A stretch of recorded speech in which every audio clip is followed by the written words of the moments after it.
At times, our purpose drops in our laps as if the heavens threw it by accident. Do not fear failure, but please be terrified of regret. As giving up is the birth of regret. In the summer of 2009, I was 19 years old, working a summer position at Target between my freshman and sophomore year at undergraduate school. I was working in the women's clothing department, and I noticed a lady staring at me from across the aisle. I figured she probably had a few screws loose, so I attempted to ignore her very intense stares. She eventually manages to make her way a little bit closer and closer to me where I was working until she eventually walks up to me and says hello. I say the famous Target quote, which is, "Hi, may I help you find something?" So now anytime someone says that to you all in Target, you know it's their job to say it to you. She then asks me, "Were you born in this country?" And I was immediately offended. And I said, "Yeah, I was born in this country." And then she says, "Do you have any kids?" I said, "No, I don't have any kids." She then asked me if I was married, and then I said, "No, ma'am, I am not married." She says, "How old are you?" I said, 19. "May I help you find something?"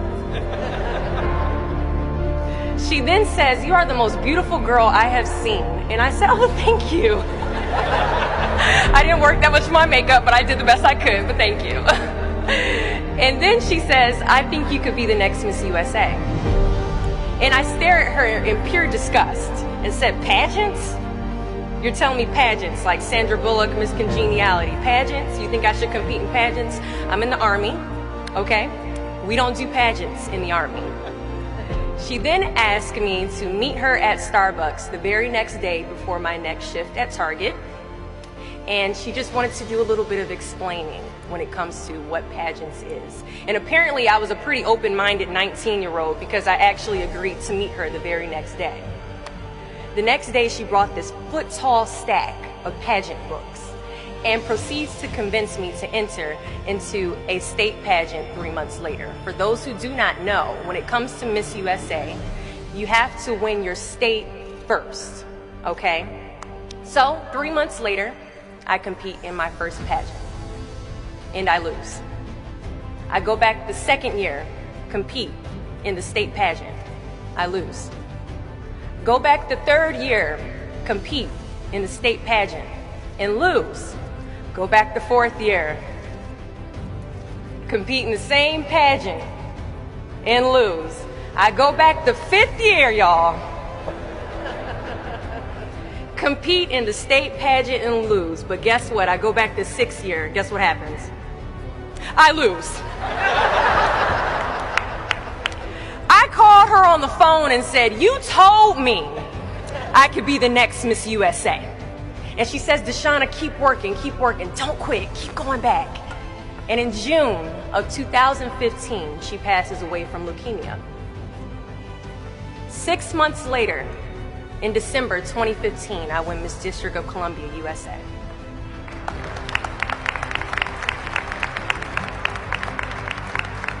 And 6 months after that, in June of 2016, I become the first soldier to win Miss USA.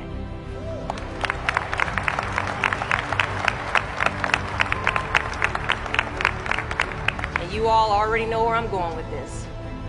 At times, our purpose drops in our laps as if the heavens threw it by accident.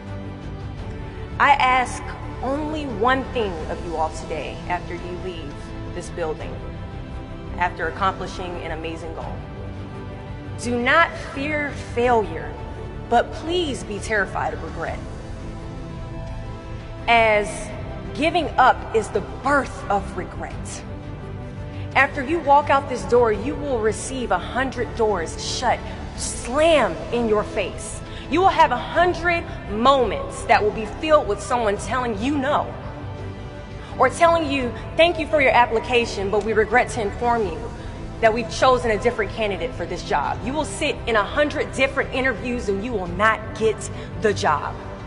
The reality of life is that we will all hear more no's than we hear yeses. And we will fail a lot, and I mean a whole lot. But what I ask of you today is to not take no for an answer. Don't be afraid of no's. Be afraid of the possibility of a yes that you have prematurely destroyed because you decided to quit before the clock strikes 12.